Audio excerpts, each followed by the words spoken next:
शक्ति स्वरूप प्रेम स्वरूप मैं आत्मा हूँ। पवित्र स्वरूप सुख स्वरूप आनंद रूप मैं आत्मा हूँ, आत्मा हूँ। निराकार की मैं पहचान बिंदु स्वरूप मैं आत्मा हूँ।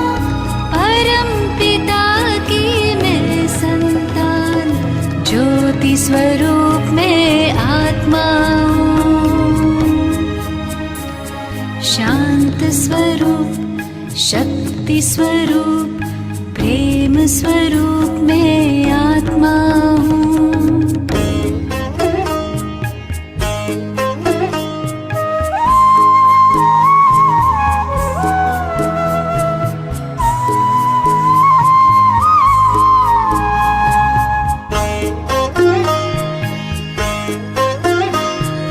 दीप में जैसे ज्योति है, सीप में जैसे मोती है, अंबर में जैसे तारे, फूलों में खुशबू होती है।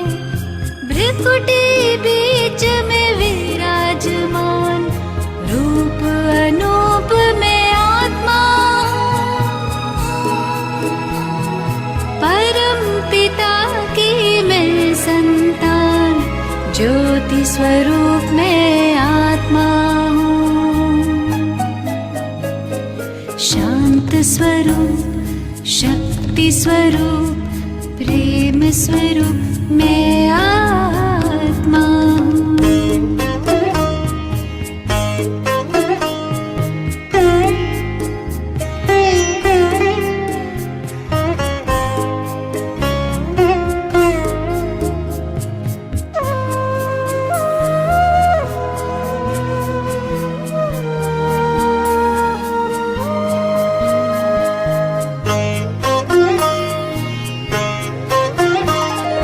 देह नहीं मैं देही हूँ, तन के गृह में गेही हूँ। शिव की प्यारी तन से न्यारी आत्मा सभी की स्नेही हूँ। दिव्य गुणों की मैं हूँ खान, दिव्य स्वरूप में आत्मा हूँ। परम पिता की मैं संतान ज्योति स्वरूप में आत्मा हूँ। शांत स्वरूप शक्ति स्वरूप प्रेम स्वरूप में आत्मा हूँ।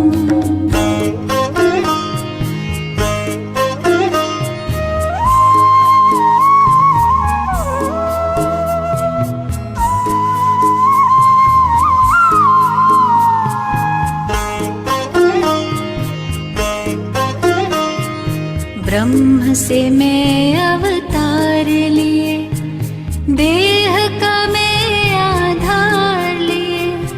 सृष्टि मंच पर अभिनय करती मैंने जन्म कई बार लिए।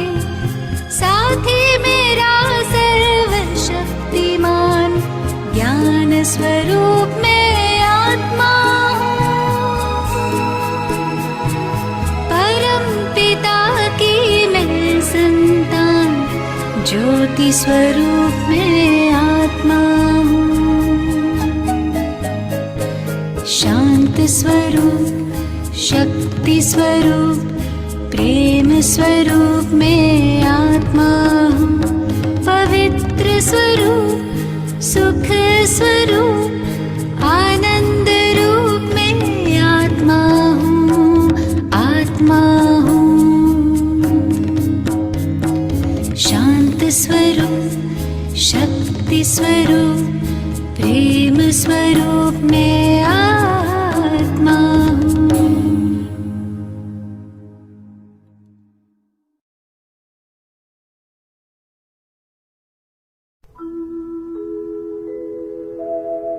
ओ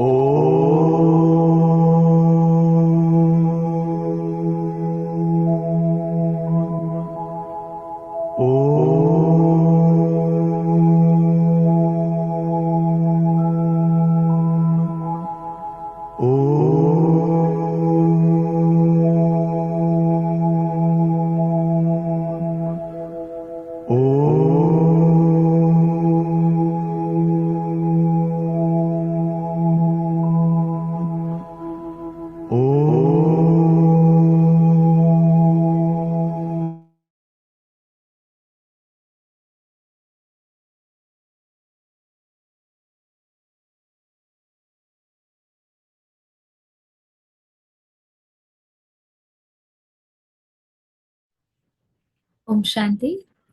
सभी भाई बहनों का बहुत बहुत दिल से स्वागत है। और आज हमारे बीच आदरणीय बालाकिशोर भाई हैदराबाद से जुड़े हुए हैं। हम सभी अव्यक्तवाणी क्लब की ओर से बालाकिशोर भाई का बहुत बहुत तहे दिल से इस अव्यक्तवाणी क्लब में स्वागत करते हैं। बालाकिशोर भाई जी वाइस प्रेसिडेंट है सीयर्स सॉफ्टवेयर कंपनी के। He is working in this company since Jan 2018 in IT industry since 1994. He is a professional certified coach, certified in business administration from UK. He has pursued MTech in computer science and engineering from NIT Warangal. He has also completed BE in electronics and communication engineering and practicing meditation since last more than 40 years.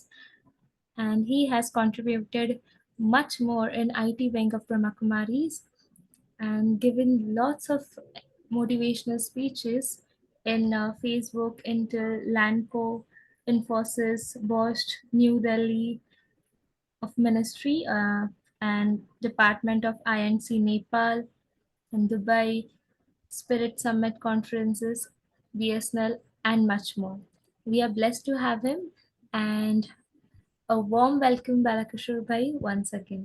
Thank and you आज हमारे बीच एक सुंदर से topic लेकर ब्राह्मण जीवन में साधनों का यथार्थ उपयोग, इस टॉपिक से लेकर आज भाई जी अपने वर्ड्स, अपने इनसाइट्स हमारे साथ शेयर करेंगे। ओवर टू यू भाई जी। ओम शांति। Okay can we have everyone switch on their videos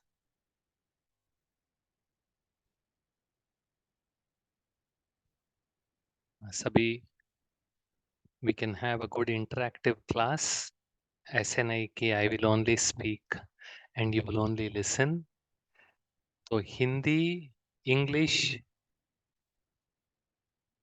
English सब समझ में आता है सभी को या हिंदी में हिंदी में हिंदी में करना क्योंकि हिंदी का ही पूरा ग्रुप है। अच्छा अच्छा अच्छा ये हिंदी का ग्रुप है ओके तो ठीक है आज का जो टॉपिक दिया गया है ब्राह्मण जीवन में साधनों का यथार्थ उपयोग तो उस टाइटल में जो इम्पोर्टेंट पॉइंट है साधन उसका मीनिंग क्या है उसका अर्थ क्या है आप क्या समझते हैं या आप you can unmute and speak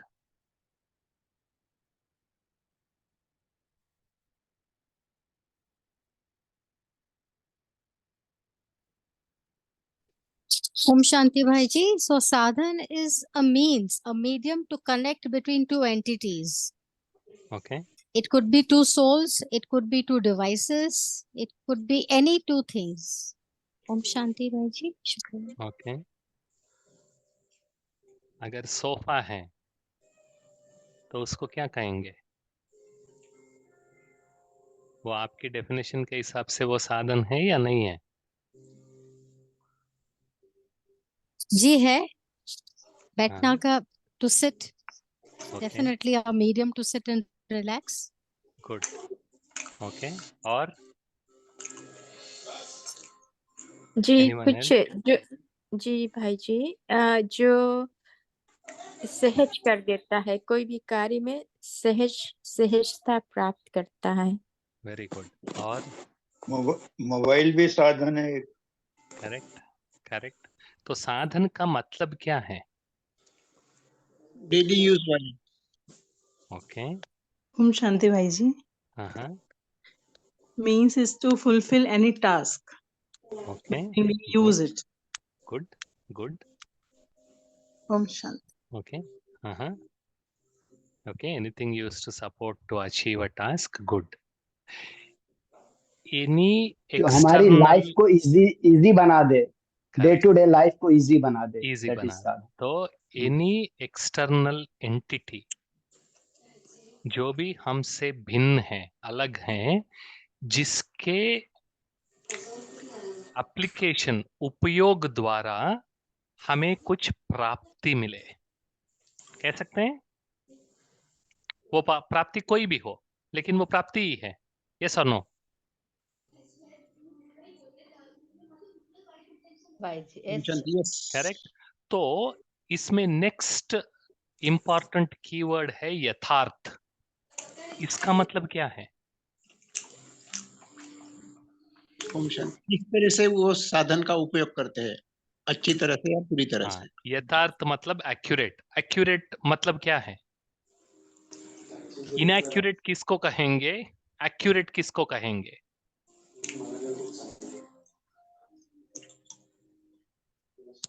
flawless, जिसमें कोई कमी नहीं है।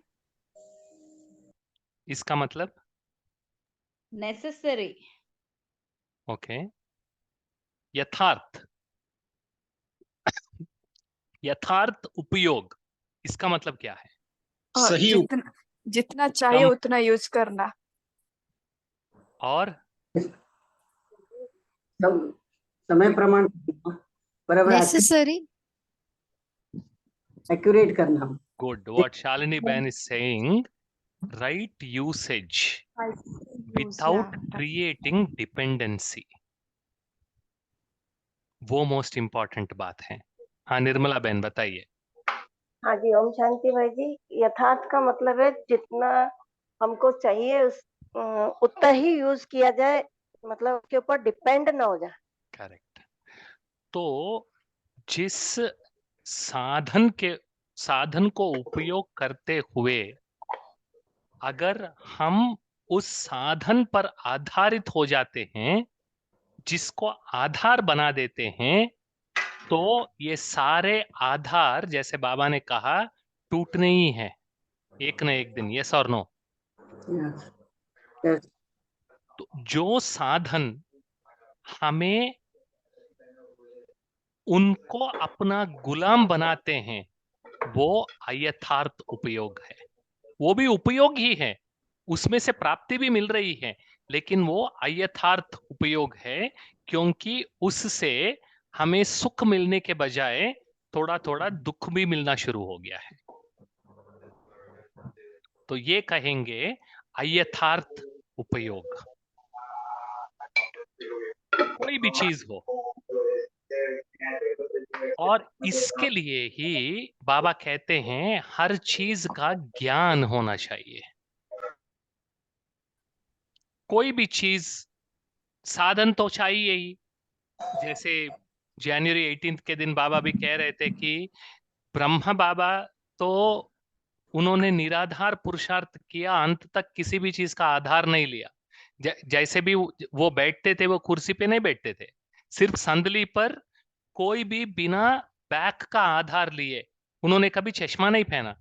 तो बाबा अभी बाप दादा वही सुना रहे थे, और बाबा ने इमीडिएटली ये भी कहा, मैं ऐसे नहीं कहता हूं कि आपको चश्मा नहीं पहनना है या साधन यूज नहीं करना है, लेकिन किस प्रकार की निराधार पुरुषार्थ ब्रह्मा बाबा ने किया उसके बारे में बाबा सुना रहे थे।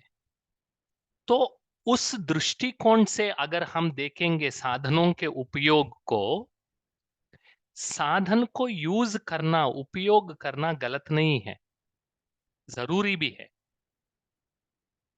लेकिन साधन और हमारे बीच का जो संबंध है, वो संबंध किस प्रकार से है, ये सोचना बहुत बहुत बहुत जरूरी है। शांता बहन। जरूरी है। शांता आनंद बहन है या बाई है? बैल हाँ तो बहन जी आपने हाथ उठाया, बोलिए। ओम शांति। हाँ बैलेंस होना जरूरी है। हाँ, यस, बैलेंस होना जरूरी है। तो जो साधनों से हमारा संबंध बन रहा है, वो संबंध क्या है, इस पर विचार करना बहुत जरूरी है। कोई भी संबंध हो, वो संबंध अगर हमें श्रेष्ठ संबंध कहना चाहिए तो उसके कुछ गुण या कैरेक्टरिस्टिक्स बताओ। कोई भी संबंध हो।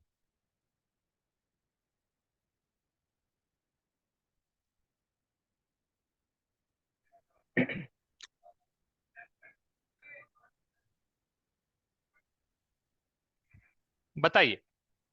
हाँ मीनू बहन जयंत बहन जी, अनम्यूट ओम करके बात कीजिए। हाँ उसका परिचय होना जरूरी है वेरी और गुड। उसका स्नेह होना जरूरी है और और संबंध उसके और और प्राप्ति गुण क्या? हाँ प्राप्ति, वेरी गुड। प्राप्ति। और स्वार्थ के आधार पर न हो, ओके निस्वार्थ भावना। ओके। और एक्सेसिबल होना चाहिए। वेरी गुड, एक्सेसिबल होना चाहिए, वेरी गुड। और ओम शांति। उसका उपयोग किस तरह से करते, यानी करेक्ट छुरा तो वो सब्जी काटने के लिए भी होता है और किसका खून करने के लिए होता है, तो उसका उपयोग करेक्ट किस तरह से करते? करेक्ट। और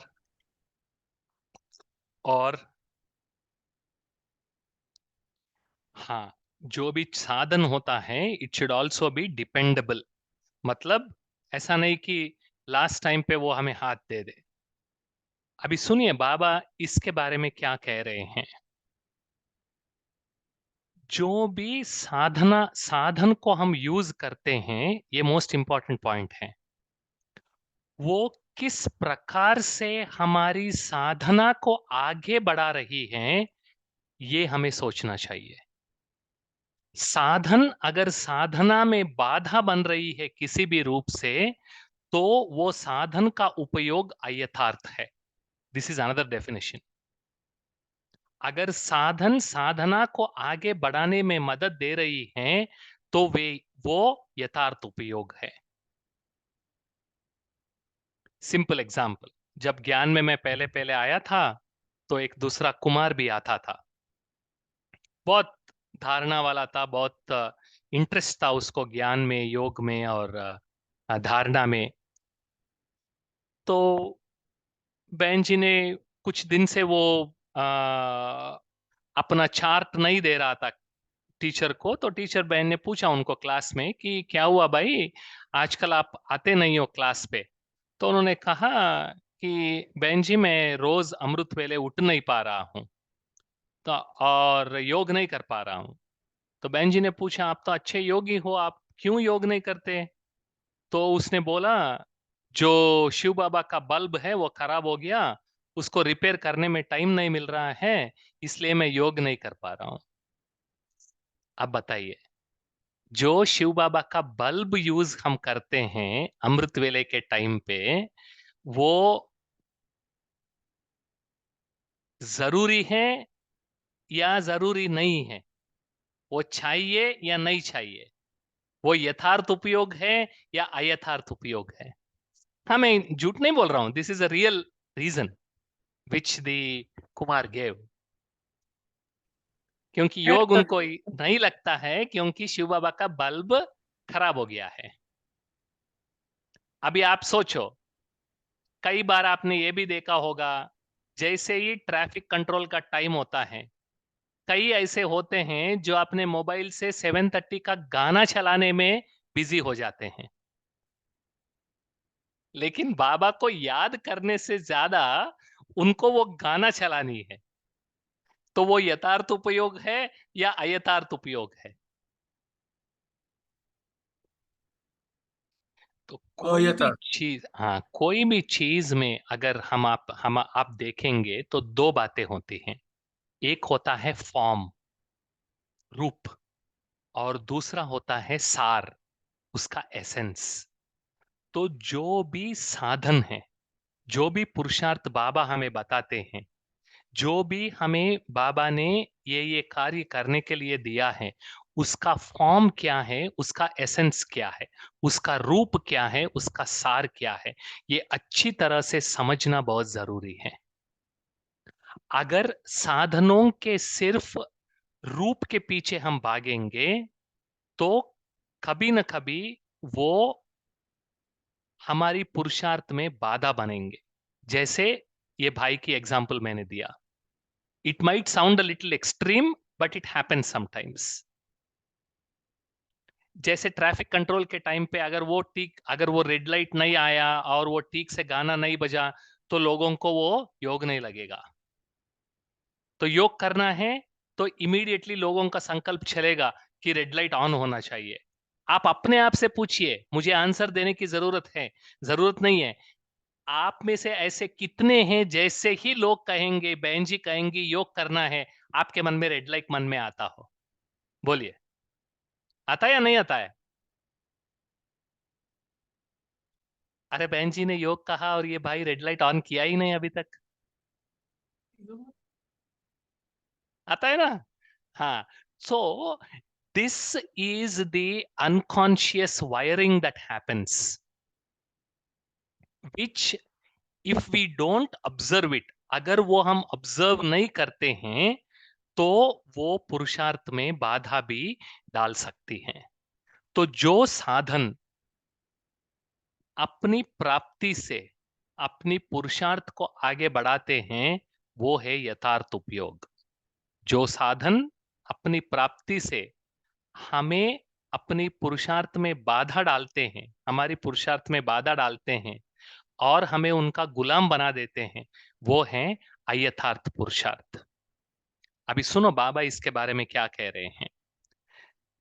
साधन ही नहीं है और कहो हमको तो वैराग्य है, तो कौन मानेगा? साधन हो और वैराग्य हो। तो एक दूसरा कॉन्सेप्ट इस विषय में बाबा हमको इंट्रोड्यूस करा रहे हैं कि साधन और साधन से दूर रहने का वैराग्य, ये भी शक्ति हमारे अंदर होनी चाहिए। साधन भले यूज करो, लेकिन साधन से दूर रहने का वैराग्य की शक्ति भी हमारे अंदर होनी चाहिए। पहले के साधन और अभी के साधनों में कितना अंतर है। साधना छिप गई है और साधन प्रत्यक्ष हो गए हैं। अच्छा है, साधन बड़े दिल से यूज करो, बाबा छुट्टी दे रहे हैं, बड़े दिल से यूज करो, क्योंकि साधन आपके लिए ही है। लेकिन साधना को मर्ज नहीं करो, बैलेंस पूरा होना चाहिए। अभी मुझे एग्जाम्पल दे दीजिए कि बिना बैलेंस की साधना और साधनों के ऊपर डिपेंडेंसी, इसका मतलब क्या है? साधना को मर्ज करने वाली साधन कौन से हैं?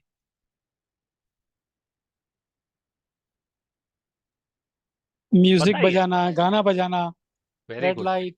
और All the external sources, brother. All the external sources. हाँ, और आजकल और क्या आ रहा है? टीवी और मोबाइल। हाँ, YouTube. Yeah. यस यस सामने गद्दी पे दीदी बैठना। Yes, very good. तो ये जो साधन है अगर है तो यूज करो, लेकिन वो साधना को छिपा न दे, मर्ज न करे। जैसे दुनिया वालों को कहते हो कि कमल पुष्प समान बनो, तो साधन होते हुए कमल पुष्प समान बनो। ये बहुत अच्छा एक्सरसाइज बाबा दे रहे हैं। साधन होते हुए, उनको यूज करते हुए उनसे परे रहना। ये कैसे, किस प्रकार की साधना करनी है, इसके बारे में जो जो साधन आप यूज करते हैं इसका आपको बैठकर विचार करना है। ऐसे तो नहीं कि साधन की प्रवृत्ति में साधनों के वश फंस तो नहीं जाते। कमल पुष्प समान न्यारे और बाप के प्यारे, यूज करते हुए उन्हों के प्रभाव में नहीं आए न्यारे। साधन बेहद की वैराग्य वृत्ति को मर्ज नहीं करे। अभी विश्व अति में जा रही है, तो अभी आवश्यकता है सच्चे वैराग्य वृत्ति की, और वह वायुमंडल बनाने वाले आप हो, पहले स्वयं में फिर विश्व में। तो बाबा ने क्या कहा? साधन होते हुए, साधनों को बड़े दिल से यूज करते हुए वैराग्य वृत्ति इमर्ज हो। वैराग्य वृत्ति इमर्ज होना, इसका मतलब क्या है बताइए, एग्जाम्पल दीजिए मुझे।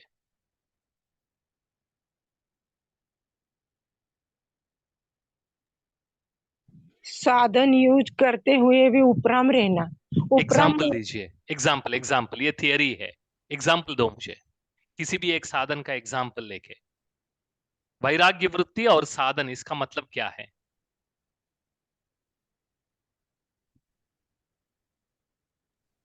वैराग्य वृत्ति मतलब किसी भी डिपेंडेंसी नहीं, जो भी सिचुएशन है उसमें आप हैप्पी हो, ग्लैड एक्सेप्टेंस। एग्जाम्पल दे दीजिए मुझे। एग्जाम्पल जैसे कि हाँ। हम एग्जाम्पल जैसे क्लास में जाते हैं और हम्म। जिन्हों को कुर्सी पे बैठने की हैबिट है, तो उनको जो नहीं भी मिली, नीचे भी बैठना पड़ा, तो भी उनका योग या मुरली पे ध्यान का फोकस शिफ्ट नहीं होगा। घर पे भी लौकिक चीज में भी जो हमारे यूजेस करते हैं, उससे न्यारा प्यारा, detach, not attached. Okay, good suppose example. Daily हम गाड़ी यूज करते हैं, किसी दिन गाड़ी सर्विसिंग में गई या खराब हो गई, तो हम लोग पैदल भी जा सकते हैं। Very good. अश्विनी गुप्ता। जी जी भाई जी, जैसे जैसे हम खुद को निमित्त बना करके किसी चीज को, इंस्ट्रूमेंट को यूज करते हैं कि एक टाइम पीरियड, एक लिमिटेड के एक टाइम बना लें, सेट कर लें कि इसको मुझे इतने समय से इतना यूज करना है और इससे न्यारे और प्यारे हो जाना है, तो उसकी ओके। आसक्ति में नहीं रहना है ज्यादा।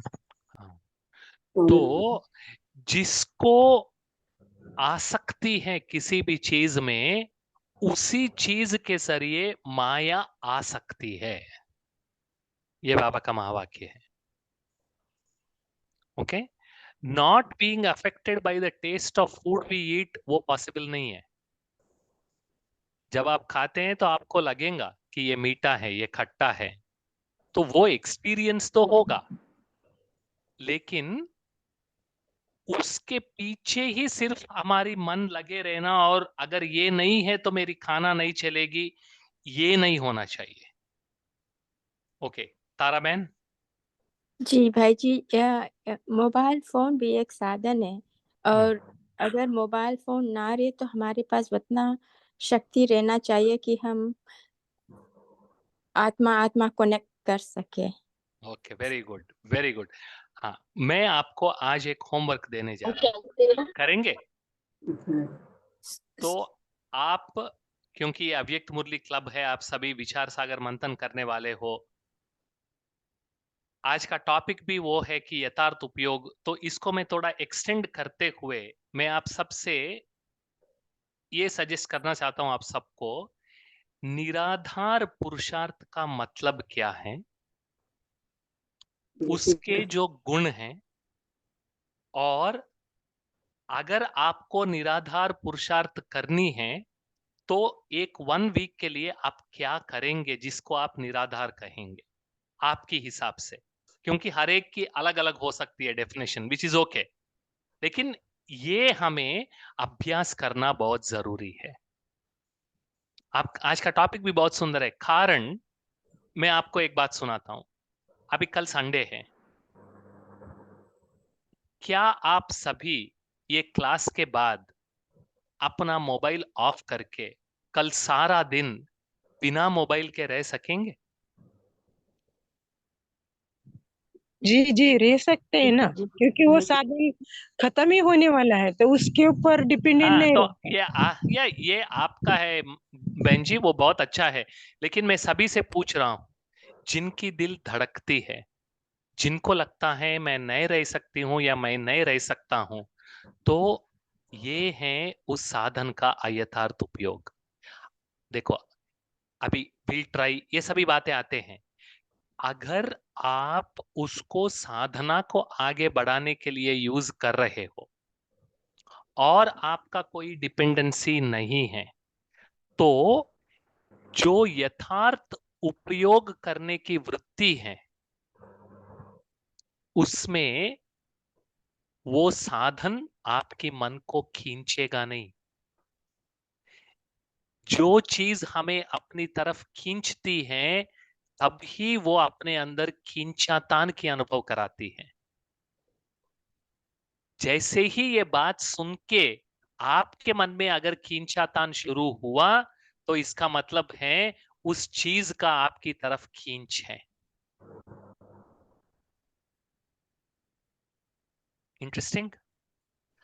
ये सही है या गलत है ये मैं नहीं कह रहा हूं, मैं सिर्फ यही कह रहा हूं, मैं सिर्फ यही कह रहा हूं कि इसका आप विचार कीजिए क्योंकि आगे चल के मोबाइल होगा लेकिन इंटरनेट नहीं होगा, कंप्यूटर होगा लेकिन करंट नहीं होगा,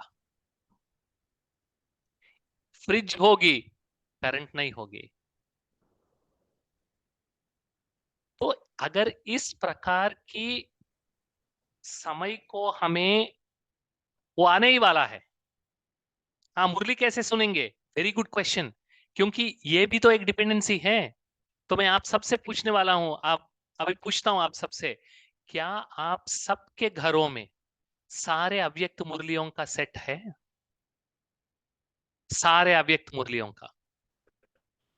इतना नहीं, लेकिन थोड़ा बहुत तो है। सब जी होना है। चाहिए, सब होना जी है। चाहिए। ये सबसे पहला चीज हर एक अव्यक्त मुरली क्लब के भाई बहनों के पास होना ही चाहिए। सो whoever is there, प्रफुल्ल भाई, अभिजीत भाई, जो भी हैं, आप जिसके पास भी नहीं है उनसे नाम कलेक्ट करके मधुबन से आप वो सारे ऑर्डर कीजिए, क्योंकि ये है निराधार पुरुषार्थ करने का होमवर्क। समय ऐसा आने वाला है, जैसे कोविड के पहले, कुछ साल पहले बाबा ने बताया था, जब मुंबई में कुछ रायट्स हुए थे, तो बाबा ने रमेश भाई को स्टेज में कहा, स्टेज के ऊपर रमेश भाई से कहा था कि बच्चे, ऐसे समय आएगा जो कोई भी अपने घर से बाहर नहीं निकल सकेंगे, बाजू वाली सेंटर पे भी नहीं जा सकेंगे। वो हमने देखा ना 2 साल कोविड में क्या हुआ, देखा है कि नहीं? जी जी। अभी ऐसा समय भी आने वाला है जो मन न चित में है। तो वो जो निराधार पुरुषार्थ है, वो वर्तमान समय की यथार्थ उपयोग करने से ही वो खींचातान या खींच हमारे अंदर नहीं आएगी। हाँ, जो मुरली सुनने के लिए मोबाइल खोलते हैं वो तो ठीक है, लेकिन आपको ये भी अभ्यास करना है कि बिना मोबाइल के भी अगर साकार मुरलियों का सेट भी आप अपने पास रख सकते हो, और अव्यक्त मुरलियों का सारा बुक्स तो होना ही चाहिए, तो कोई भी मुरली उठा के पढ़ो, ताकि कोई भी साधन की जरूरत ना पड़े आपको। सोचना आप भाई इस जी, बार मेरे को। मेरे मेरे पास पूरे सेट में 24 मुरली हैं, 49 में से 25 नहीं है, तो 25 भी अलग से मिल सकती हैं? हाँ, आराम से मिल सकती है, एक भी मिल सकता है, एक बुक भी मिल सकता है। आप अपना नाम, पता और जो लिस्ट नहीं है वो अभिजीत भाई को दे दो, वो अरेंज करेंगे आपको। नहीं, तो मधुबन से हम डायरेक्ट मंगा सकते हैं। मंगा सकते हैं, लेकिन अभिजीत भाई इजीली मदद करेगा आपको, बिकॉज अगर आपको ठीक। सबको मिलके करनी है तो एक सारा ऑर्डर करेंगे तो एक साथ कोरियर पे घर पे आ जाएगा, हर एक के लिए करने की जरूरत नहीं पड़ेगी। ठीक है, जैसे भी आप लोग डिसाइड करो, लेकिन हर अव्यक्त मुरली क्लब के पार्टिसिपेंट के पास कंप्लीट अव्यक्त मुरली सेट होना ही चाहिए। और दूसरा, अगर हो सके तो अपने पास वाली सेंटर पे जाके कुछ साकार मुरलियों का भी प्रिंट आउट्स आप अपने घर में रखो। सारे की जरूरत नहीं है, अगर 3 महीने की, 4 महीने की, 5 महीने की अगर आप रख सकते हैं, वो भी एक बहुत बड़ी पूंजी है, बहुत बड़ा एक, बाबा क्या कहते हैं, ट्रेशर है। क्योंकि जो भी निराधार पुरुषार्थ है, उस निराधार पुरुषार्थ को अगर हमें आगे बढ़ानी है, उसके लिए साधनों का यथार्थ उपयोग फर्स्ट स्टेप है। ओके, साधनों का यथार्थ उपयोग फर्स्ट स्टेप है, क्योंकि अगर वो अयथार्थ रीति से हम यूज नहीं कर रहे हैं तो वो न खींच सकेंगी, ना हमारी अंदर वो खींचातान होगी। आप जब चाहे तब उनसे आप दूर हो सकते हैं, अलग हो सकते हैं। तो मेरा सजेशन ये भी है, आप बीच बीच में कोई भी साधन आप यूज करते हो, जो टैबलेट्स आप लेते हो, वो साधन नहीं कह रहा हूं मैं, उससे दूर नहीं जाना, क्योंकि आपकी तबीयत खराब हो जाएगी, नहीं तो बाकी लोग बालाबाई को ब्लेम करेंगे। वो मैं नहीं कह रहा हूं, जो बाकी के साधन, इसलिए मैंने पूछा साधनों का एग्जाम्पल। ओके, तो एक एक साधन लेके थोड़ा थोड़ा भी क्या आप उनसे दूर अलग रह सकते हैं, उसका प्रभाव आपके शरीर के ऊपर, आपके मन के ऊपर क्या पड़ा, आपके पुरुषार्थ के ऊपर क्या पड़ा, ये आप चेक करो। It's a very good exercise, ताकि भाई जी धीरे मैं धीरे भाई धीरे। हाँ, बोलिए। जस्ट ए पार्डन, मैं डेली की डायरी मुरली लिखता हूँ 5-6 पेज में, सारे पॉइंट तो हैं ही, बीच के जो मुझे बहुत मेजर बहुत सुंदर लगते हैं। Now A days I am writing 72 second diary in my life, और एक एक डायरी मैंने संभाल के रखी हुई है साकार मुरली की, तो वो भी मैं अपना यूज कर सकता हूँ। करो, कभी कोई मुरली खोल के पढ़ ली, कुछ कर लिया। Yes yes yes. लेकिन एक बात मैंने लास्ट टाइम भी आपसे कही थी, तब आपने मुझे कहा था अपने बच्चों को ये कह दो कि हमारी ये जायदाद है। करेक्ट। एक्चुअल में एक बार क्या हुआ, टू बी वेरी फ्रैंक, बच्चों ने मेरी 30 रद्दी में फंसा दी। बोले रद्दी वाले को दे दो, हमें घर में नहीं रखनी। नहीं, अब भाई साहब मैं क्या कर सकता हूँ, मजबूर था, बच्चों के साथ रहना है तो मुझे करना पड़ा। हाँ, पर मेरे दिल में आज भी बहुत दुख है, बहुत। हाँ, तो आप उनको समझाना चाहिए, क्योंकि ये बहुत गलत कर रहे हैं आपके बच्चे। आपको डरना नहीं चाहिए। जैसे आपने कहा ये मेरी जायदाद है, वो उनको बोलो यही मेरे साथ चलने वाली है, इनसे क्या प्रॉब्लम है आपको। हाँ, ये बहुत जरूरी है। Okay, good. भाई तो भाई जी मेरा एक धीरे, क्वेश्चन हाँ, बोलिए। भाई भाई जी मेरा एक क्वेश्चन है। जो साकार मुरली है ना, वो पूरा सेट किसी तरह से प्रिंट आउट मुझे मिल जाएगा? नहीं नहीं, वो एक 5 साल का प्रिंट आउट आपको जरूरत नहीं है, सिर्फ कुछ महीने का आप ले लीजिए, काफी है। लेकिन अव्यक्त मुरलियों का पूरा अपने पास रखो बस। जी, वो मेरे अभिजीत भाई जी ने मुझे पूरा सेट हाँ, भेजा हुआ है। बस बस वो अपने पास रखिए, और जी उसको पूरा पढ़ते जाइए, बस वो इम्पोर्टेंट है। ठीक है, तो थैंक ये यू भी आप प्रयत्न करना शुरू करो कि जो जो साधन आप यूज कर रहे हैं, वो साधन क्या आप उनसे दूर रह सकते हैं। Just 1 second.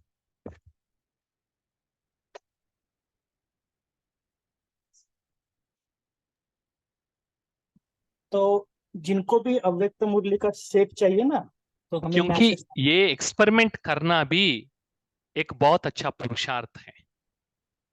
समझ गए ना मेरी बात आपको। जो जरूरी चीजें हैं उनको आप करना। जैसे अभी धूप चल रही है हर जगह, मैं ये नहीं कहता हूं कि 24 घंटे के लिए आप अपना एसी ऑफ करके उस धूप में ही रहो और बुखार लाओ अपने पास, नहीं। जैसे छोटी छोटी चीजें हैं, जैसे एक बहन जी ने बहुत सुंदर तरीके से बताया, अगर आपको चेयर यूज नहीं करना है, अगर आप नीचे बैठने से आपको घुटनों का दर्द नहीं है, आप नीचे बैठ सकते हैं, तो एक दिन बिना चेयर बिना सोफे के नीचे बैठो, क्योंकि आप बैठ सकते हैं, जब भी बैठ सकते हैं, जो जो भी रीजन है। एक दिन पूरा दिन मोबाइल यूज मत कीजिए। अगर किसी को इन्फॉर्म करना है, वो दिन से पहले सभी को इन्फॉर्म कर दीजिए, मुझे ये सारी, मैं कल पूरे 24 घंटे मोबाइल पे मैं अवेलेबल नहीं रहूंगी या नहीं रहूंगा, कोई बात नहीं, तो वो कांटेक्ट नहीं करेंगे। तो ऐसे जो छोटी छोटी चीजें हैं, उनसे दूर रहने की और उनसे निराधार बनने की पुरुषार्थ बहुत बहुत बहुत जरूरी है, क्योंकि हर एक अपने हिसाब से ये आप सोच सकते हैं।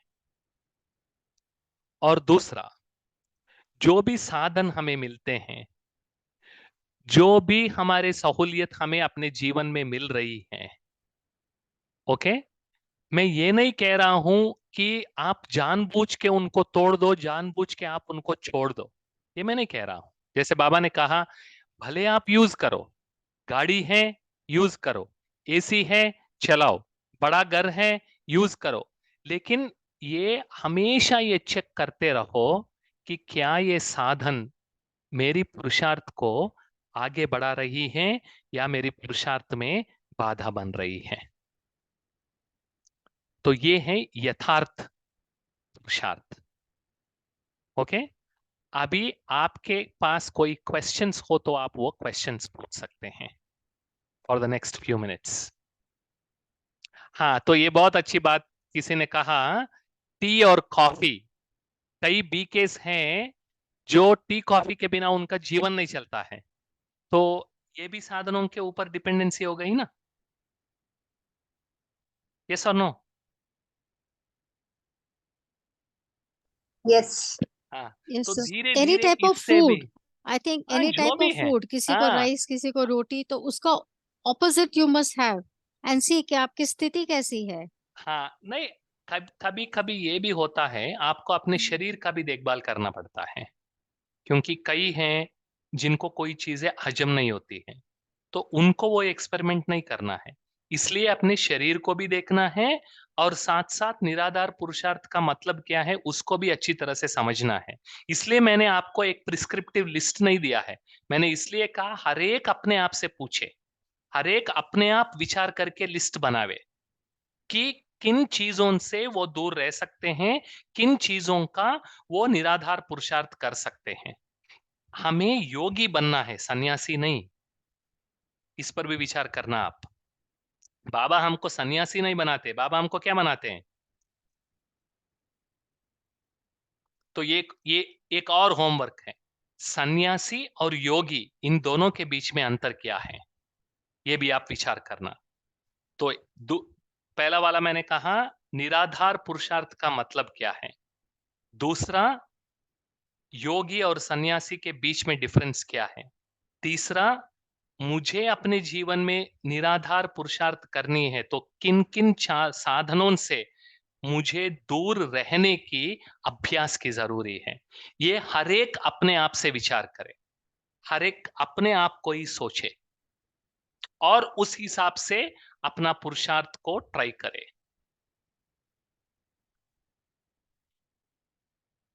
यस अस्मिता बहन। Om Shanti. Thank you very much for the wonderful session, Ballabhai. So just I wanted to understand कि एक संस्कार होता है कभी कभी बहुत एक्सेसिव बोलने का किसी का, तो वो संस्कार को पूरा completely चेंज करके टू द पॉइंट बोलने का कुछ प्रैक्टिस करने के लिए is there any some technique like कि बहुत बार इमोशन में फ्लो होने के कारण ना जो एक्सेसिवली टॉकिंग हो जाता है and we don't understand that, सामने वाला इरिटेट हो जाता है and sometimes it takes a lot of time. तो इसमें आपको जब वो शुरू होता है ना, वो शुरू होने के बाद वो गाड़ी को आप नहीं रोक सकेंगे। शुरू होने से पहले रोज ये आपको अभ्यास करना है, आज मैं किन से मिलने वाली हूं और कहां कहां मेरे इमोशंस ऐसे एक्सीड होने वाले हैं, कहां मुझे कॉन्शियसली कम बात करनी है। ये रोज का अभ्यास है। Because according to one study, अगर आपने जीवन में भी हम देखें 99 या 90% of the times what we did yesterday we will do the same thing today with some small changes, yes or no, because हमारी रूटीन बनी हुई है। और 80% से ज्यादा लोग जिनको हम कल मिले थे उनको आज भी मिलेंगे, कल भी हम उनसे ही मिलेंगे। बहुत कम ऐसे डिफरेंट लोग हैं जिनको हम अलग से मिलते हैं। Correct. So that means there is a pattern, that means you can remember, that means you can plan. Where there is a pattern there is a plan. Right. So when you can plan, then you will have more control. Right. जब हम plan नहीं करते हैं, जब ये pattern को observe नहीं करते हैं, तब हम वहां शुरू होने के बाद रुकना चाहते हैं, वो नहीं रुकेगा। शुरू करने से पहले आपको प्लान करनी है। Right. Okay, and that is what will help you. Now, since you told regarding a plan, I have one question. Like generally, Baba says like, whenever you complete yoga and everything. So most of the time when we go into a new project, उस time हमें जो already existing person है उसकी जरूरत पड़ती है to get the knowledge from him or whatever, and he is aware of that. तो बाबा बोलते हैं don't go into the व्यर्थ, निंदा मत सुनो and all, और वो सामने वाले का संस्कार वैसे हो सकता है and they can be non-weak. तो ऐसे टाइम पे हैंडल करने के लिए which technique is the best? Because if we neglect them completely, we need also them. Completely उनको हटा भी नहीं सकते and we need them for the knowledge. Yes, yes. तो gently but respectfully set the expectation. अगर वो आपकी knowledge transfer के जगह अपना खुद का नॉलेज ट्रांसफर कर रहे हैं जो बेकार है, gently remind them and redirect them. मैं आपको ये भी सुनाता हूं in a humorous way. As a trainer, when I train people, लोगों से जब अपना अनुभव सुनाने के लिए कहता हूं तो कई बार वो कहते हैं हम सब ये करेंगे, हमको ये करना चाहिए, हमको ऐसा बनना चाहिए, मुझे ऐसा बनना चाहिए, वो नहीं कहते हैं। They will always say we have to become like that, we will become peaceful, we will become more disciplined, but I am interested in them saying I will become more peaceful, I will implement what you are saying, तो जब भी हमने एक छोटा सा ritual बनाया है, जब भी वो वी यूज करते हैं आई के जगह, तो मैं उनको ये दिखाता हूं, मैंने उनको ये बताया है कि जब भी जहां पे आई यूज करना है वहां आप अगर वी यूज करते हुए बोलना चालू करेंगे तो मैं ये दिखाऊंगा आपको। Very simple. तो ये आप अपने दोस्त के साथ भी आप हंसी हंसी में बोल सकते हैं। Right right. कि भाई जब भी तू रास्ता भटकेगा ना, तो जब तक वो बोलता रहेगा ना, तो मेरा हाथ ऐसा हिलती रहेगी, मैं कुछ नहीं बोलूंगी, सिर्फ ये हाथ हिलना शुरू हो जाएगा ऐसा। राइट। क्योंकि जो टेक्नोलॉजी ट्रांसफर करनी है उसके अलावा वो बेकार की चीजें ट्रांसफर कर रहे हैं, तो मेरी हाथ हिलती रहेगी, तो उसको 1-2 बार करेंगे तो आ जाएगा। So it will be humorous also, it will not hurt, and they also recognize that how many times your hand is going like this in half an hour. Correct. Very simple. Thank you very much. नीलम बहन। ओम शांति। जी। Phone पर 1-1 घंटा बातें करते रहते हैं, बंद नहीं करते, तो क्या करूं? आप बात करते हैं या दूसरे बात करते हैं? फोन पे बात करते हैं या आपके सामने बात करते हैं? नहीं, ये क्वेश्चन इंपॉर्टेंट है। फोन पे बात करते हैं। अगर कोई फोन पे आपसे बात करना चाहते हैं तो मैं एक टेक्निक सुना देता हूँ, रिकॉर्ड भी हो रहा है लेकिन कोई प्रॉब्लम नहीं है, मेरे भाई ने सिखाया मुझे। जब भी मैं उसको उसकी पसंदीदा बातें नहीं कर रहा हूँ होता ना, तो वो सीधा इमीडिएटली शुरू कर देता है, hello hello hello hello hello hello बोल के कट कर देता है। वो बोलता है नेटवर्क ठीक नहीं था, बात खत्म हो गया। चिंता करने की जरूरत ही नहीं है। जैसे ही आपको लगेगा कि ये जरूरत से ज्यादा बात कर रही है या कर रहा है, इमीडिएटली आप हेलो हेलो शुरू कर दो, तो उसको समझ में आ जाएगा। अभी मुझे समझ में आ जाता है, चाहे मैं उसको सेल फोन टावर के बाजू में ही रखूं, फिर भी वो हेलो हेलो बोलता है, तो मुझे सिग्नल मिल जाता है कि अभी इसको मुझे मेरा बोलना पसंद नहीं है, तो इसलिए मैं चुप हो जाऊं, नहीं तो वो फोन काटने ही वाला है, कैसे भी वो कट करेगा। ठीक है बहन जी, ये टेक्निक यूज करना आप। गुड। बहुत अच्छा लगा, थैंक यू।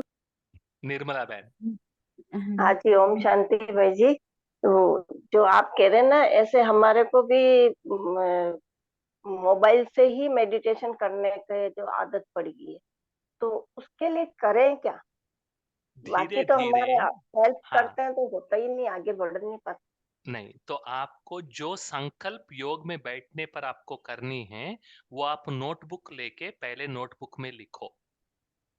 मैं ये नहीं कहता हूं इमीडिएटली मोबाइल को स्टॉप करो। अगर आप दिन में 5 बार मेडिटेशन करते हैं, तो कल से एक 10 दिन के लिए सिर्फ 4 बार करो और 1 बार बिना मोबाइल के मेडिटेशन शुरू करो। और जो 4 बार मोबाइल से मेडिटेशन करते हैं, मेडिटेशन करने के बाद तुरंत आप अपने नोटबुक लेके लिखो कि कौन सी संकल्प आपने योग में किया, वो संकल्प लिखो, ताकि जो 5th टाइम आप करने वाले हो दिन में, ये सारी चीजें पढ़ के उसके बाद योग में बैठो। ऐसे 10 या 15 दिन के बाद 3 बार मोबाइल से करो, 2 बार अपने आप की बुक से पढ़ के करो। ऐसा करते करते 3-4 महीने में आप यहां तक पहुंच जाएंगे कि आपको बुक की भी जरूरत नहीं होगी, मोबाइल की भी जरूरत नहीं होगी, लेकिन ये पुरुषार्थ करनी पड़ेगी। बराबर है। ओम शांति। हाँ, तो आरती बहन, यू आर सेइंग बिना अलार्म के उठ नहीं पाती हूँ 3:30 के, कोई प्रॉब्लम नहीं है। अलार्म से तो उठ जाते हैं ना, चिंता मत करो। तो फिलहाल अलार्म रख के ही उठो, मैं भी अलार्म रख के ही उठता हूँ, तो नो प्रॉब्लम। अच्छा, नेक्स्ट। ओम शांति भाई जी। जी। हाँ, लेकिन मोबाइल पर अलार्म नहीं रखना, एक अलार्म क्लॉक खरीद लेना और मोबाइल को अपने सिर के बाजू में रख के नहीं सोना, ये बहुत बुरी आदत है। हाँ, बस ये चेंज करना बस। हाँ, आपने नेक्स्ट क्वेश्चन पूछा, योगी और सन्यासी का अंतर, डिफरेंस क्या है? डिफरेंस क्या है? अंतर योगी को नहीं, मुझे नहीं बताना, आप मुझे नहीं बताना अभी। हाँ जी, वो आप सारा विचार करके लिस्ट निकालो, बहुत अच्छा लिस्ट निकल सकता है। करेक्ट, क्योंकि आपका अव्यक्त मुरली का क्लब है ना, तो ये विचार करने के लिए कुछ चाहिए ना पॉइंट्स, तो इसलिए मैंने वो पॉइंट्स दिए हैं। ठीक है, पॉइंट्स दिए, और बाकी सब जो कुछ है बाबा ने हमें अव्यक्त मूल्यों में सब दिया है, बस हमें रिफ्लेक्शन की जरूरत है कि हम उस विधि निकालें और उनका रिफ्लेक्शन करें। क्योंकि हम ऐसे ऐसे क्वेश्चंस जब पूछते हैं तो हमें प्रैक्टिकली इम्प्लीमेंट करने में कोई मुश्किल नहीं होता है। तो इसलिए इस विषय हाँ पर जी, आपको विचार करना है, हाँ जी, निराधार पुरुषार्थ का मतलब क्या है। जी, उसमें ये सारी बातें आ जाएंगी, जी, साधना भी आ जाएगी, साधनों को यूज करने की विधि भी आ जाएगी, और साधनों से दूर कैसे रहना है वो भी विधि निकल आएगी। जी। एक प्रैक्टिकल अनुभव ये बताती हूँ कि जैसे हम लोग कहीं होते हैं, तो यदि हमें योग करना है तो नॉइज है, लेकिन यदि मेरा मन एकांत एक के साथ जुड़ा हुआ है तो मुझे नॉइज भी डिस्टर्ब नहीं कर देगी। तो वो यही हमें अभ्यास चाहिए, प्रैक्टिस। बस यस, वो अभ्यास थैंक यू, चाहिए। Yes, thank you next. ओम शांति भाई जी, मेरा एक यस छोटा सा क्वेश्चन है कि जी, मैं योग कमेंट्री से ही करती हूँ, लेकिन बीच बीच में कमेंट्री बंद करके बाबा से बातें ही करती हूँ, क्या वो योग होता है? वही योग है, हाँ, बातें रिहान भी करना। योग है। हाँ, आप हाँ, ये लीजिए, 4/7/1971 की मुरली पढ़िए आप। जी, ओके, जी, इसका टाइटल है याद क्या है, बहुत सुंदर मुरली है। जी, 4/7/1971। ओके, जी। Next, we have 4 more minutes, so I'll take 2 more questions. So who is there? Ujjwala ओम Ben, Ravi शांति। bhai, हाँ बोलिए। ओम शांति भाई जी। मैं ना अपना थोड़ा एक्सपीरियंस शेयर करूंगी कि जैसे मैं कभी भी कमेंट्री से योग करती हूँ तो मैं योग ही नहीं कर पाती हूँ। मेरा योग लगता ही नहीं है, क्योंकि वो किसी और के भाव रहते हैं तो मैं उसमें नहीं जा पाती हूँ। तो मैं जो है अपने आप से मेडिटेशन करती हूँ। मुझे 4-5 साल हो गए करते करते, पर अब मेरा ऐसा हो गया है कि मैं खुद से बैठती हूँ और मुझे ज्यादा कुछ करने की जरूरत नहीं रहती, संकल्प भी बहुत कम रहते हैं, और योग वो आत्मिक स्थिति का जो रहता है वही करते हैं। बस कमेंट्री से तो बिल्कुल कर ही नहीं पाती हूँ, ना गाने से कर पाते, वेरी बस गुड। सिंपल जैसे। हाँ, हर एक की अपनी अपनी विधि है, जिसको जो आवे वो करते जाए, लेकिन साधनों के ऊपर वो जो डिपेंडेंसी है, आधार बना के रखा है, उससे धीरे धीरे हम दूर होते जाए, बस यही मौकाम पर हमको पहुंचना है। Very good. अमोल ओम भाई। ओम शांति भाई, हम्म, मेरा क्वेश्चन है, क्या होता है कभी कभी अभी बाहर की बातों में हमें इंटरेस्ट नहीं रहा है, तो ज्यादा हम अगर घर में कोई ज्ञान में नहीं तो उनके साथ घूमने फिरने नहीं जाते, या तो उनका भी संकल्प चलता है कि अपना इसको थोड़ा एटीट्यूड है, ऐसा कुछ लग चलता है। अलौकिक परिवार में अगर कुछ गलत इस बाबा का मुरली का महावाक्य से कुछ गलत अर्थ ले लिया तो एक्सप्लेन करते हैं, तो वो उनके भी संकल्प चलते हैं कि अपने को कुछ ज्यादा ये समझते हैं, तो क्या करे, ऐसे दोनों टाइप में क्या करे। कई बार चुप रहना अच्छा है। हाँ जी। ठीक है, चुप रहना ये सबसे बेस्ट है, संकल्प ही नहीं चलाना। इसलिए बाबा क्या कहते हैं, कहावत भी क्या है, एक चुप हाँ, सो 100 सो सुख। एक एक नहीं, एक चुप सो 100 सुख। हाँ हाँ, कई सारे पुरुषार्थ के भी प्रश्न आ रहे हैं, आज के टॉपिक के नहीं, तो मैं अभिजीत भाई से I will try to set up some time exclusively for question and answer, वो हम करेंगे। ठीक है अभिजीत भाई, sometime in May I will come again, and then we will have only a question and answer session about Purusharth and applied spirituality. ठीक है? Om Shanti, yes, brother. Praful bhai here. Yeah, Om Shanti Praful bhai. So there were many of them were asking about all the Purusharth and related questions, not just about the today's session. So we can have a separate Q&A Sure. session exclusively about Purusharth, about Murlis. So you can also collect the questions beforehand, and you can conduct that Q&A session. So you can ask them to give all those questions and we can have a nice conversation. Sure. It will be really helpful when you start sharing the experience and start helping them understand what exactly is Purusharth and why Baba says we as Brahmins we should enjoy our Brahmin life. इसका मतलब क्या होता है? Okay. तो thanks बाला भाई, सभी की तरफ से आपका बहुत बहुत शुक्रिया। और बहुत अच्छा आपने सर्च एक्सेप्ट किया। आई अंडरस्टैंड, अभिजीत भाई ने बताया था कि you were probably busy, but in spite of busy time you Sorry, could yes, come in yes. and make in। थोड़ा तो लेट आपका हुआ, बहुत माफी बहुत चाहता हूँ उसका। शुक्रिया। क्लास में नो ज्वाइन प्रॉब्लम, होने में कुछ मिनट लेट हुआ, तो उसके लिए मैं माफी चाहता हूँ सबसे। No problem. ओके, सभी का भी थैंक्स। और भाई साहब को फिर हम बुलाएंगे, और जैसे सभी के कुछ प्रश्न भी रहेंगे वो हम लेंगे। ठीक है, चलो ओम शांति एवरीवन, थैंक यू। ओम शांति। ओम शांति। थैंक यू भाई जी।